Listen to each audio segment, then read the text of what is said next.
బ్రేకింగ్లో చూస్తున్నాం. ఇవాళ ఖమ్మం జిల్లాలో సీఎం రేవంత్ రెడ్డి పర్యటిస్తారు. మధ్యాహ్నం 3 గంటలకు జగన్నాథపురానికి సీఎం చేరుకుంటారు. జగన్నాథపురంలో రైతు ఆశీర్వాద సభ నిర్వహిస్తారు. రైతు భరోసా నిధులను సీఎం విడుదల చేస్తారు. రైతులకు పట్టాదారు పాస్ పుస్తకాలను సైతం పంపిణీ చేస్తారు.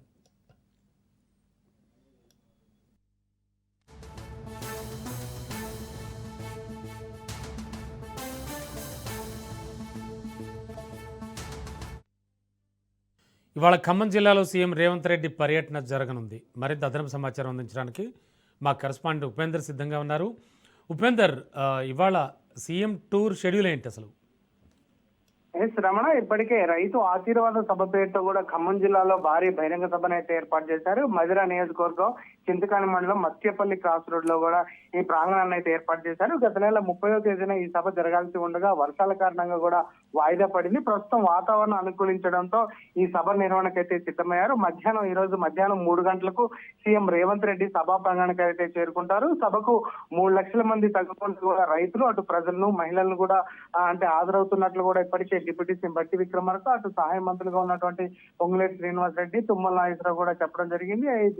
ఈ మంత్రులు వీళ్ళంతా పాల్గొనడంతో ఇది ప్రాధాన్యత సంతరించుకున్నాయైతే మనం చెప్పుకోవచ్చు. రైతు భరోసా నిధులు చింతకాని మండలం మత్స్యపల్లి వద్ద విడుదల చేసేందుకు కూడా గత నెలలో కూడా ఈ సభనైతే నిర్వహించడానికి అయితే భారీగా ఏర్పాటు చేశారు. అయితే రైతుల నుంచి సేకరించినటువంటి భూములు చదువు చేయడంతో పాటు బెంచీలు, కుర్చీలు తరలించి వేదిక నిర్మాణం మొదలు పెట్టారు. ఇందులోనే భారీ వర్షం కురవడంతో కూడా సభ నిర్వహణ సాధ్యం కాలేదు. దీంతో రైతు భరోసా నిధులను విడుదలకు సభ ఏదైతే అదే రోజున హైదరాబాద్ శిల్పకళా వేదిక నుంచి కూడా విడుదల చేసిన పరిస్థితి కనిపిస్తుంది. ప్రస్తుతం 8 ఎకరాల భూమి వరకు కూడా రైతు ఖాతాల్లో నగదు జమ కాక 9 నుంచి అంతకు మించి ఎకరాల వరకు కూడా ఉన్నటువంటి భూమిని ఈ రోజు మత్స్యపల్లి సభా వేదిక పై నుంచి కూడా నగదు విడుదల చేయడం ద్వారా కూడా ఈ సీజన్ లో రైతు భరోసా ముగిస్తుందని చెప్పేసి అయితే అధికారులు చెప్తున్నారు. ఇక సభకు సంబంధించినటువంటి ఏర్పాట్లు మాత్రం యుద్ధ ప్రాతిపదికన కూడా పూర్తి చేశారని అయితే మనం చెప్పుకోవచ్చు. ఇక ప్రజలు కూర్చునేందుకు వీలుగా గ్యాలరీలను కూడా సిద్ధం చేశారు.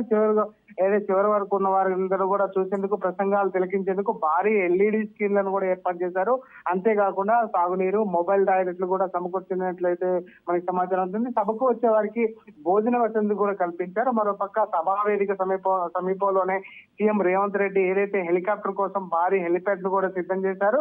ఇక సెక్యూరిటీ సిబ్బంది ఇప్పటికే దాని ట్రయల్ రన్ కూడా పూర్తి చేసిన పరిస్థితి కనిపిస్తుంది. ఇక ప్రతిష్టాత్మకంగా నిర్వహిస్తున్నటువంటి రైతు ఆశీర్వాద సభకు హాజరయ్యే వారి కోసం కూడా భారీగా బస్సులు, వాహనాలను కూడా సమకూరుస్తున్న పరిస్థితి కనిపిస్తుంది. రాష్ట్ర వ్యాప్తంగా ఉన్నటువంటి డిపోల నుంచి దాదాపుగా 3,500 బస్సులతో పాటు మరో 9,000 వాహనాలను కూడా ఇప్పటికే సిద్ధం చేసిన పరిస్థితి కనిపిస్తుంది. వీటిని పార్కింగ్ కోసం సభా ప్రాంగణం వద్ద దాదాపుగా 150 ఎకరాల స్థలాన్ని కూడా ఇప్పటికే కేటాయించారు రమణ. అయితే వాహనాలు వెళ్లేందుకు ప్రత్యేకంగా రూట్ మ్యాప్లను కూడా ఖరారు చేశారు. ఇప్పటికే వారందరికీ కూడా QR కోడ్ కూడా తయారు చేసిన పరిస్థితి కనిపిస్తుంది.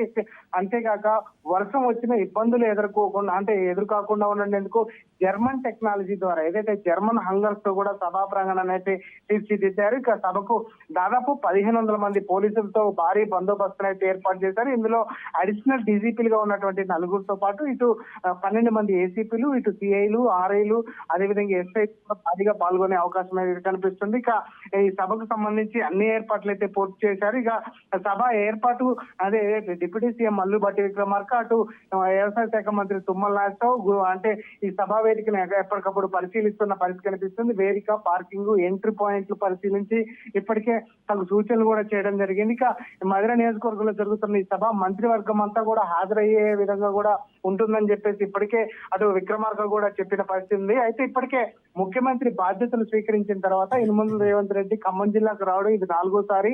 తొలుత 2024 ఆగస్టు 15న వైర బహిరంగ సభలో పాల్గొన్నారు. 2 లక్షల వరకు ఉన్నటువంటి రుణమాఫీని కూడా అప్పుడు పూర్తి చేసిన పరిస్థితి ఉంది.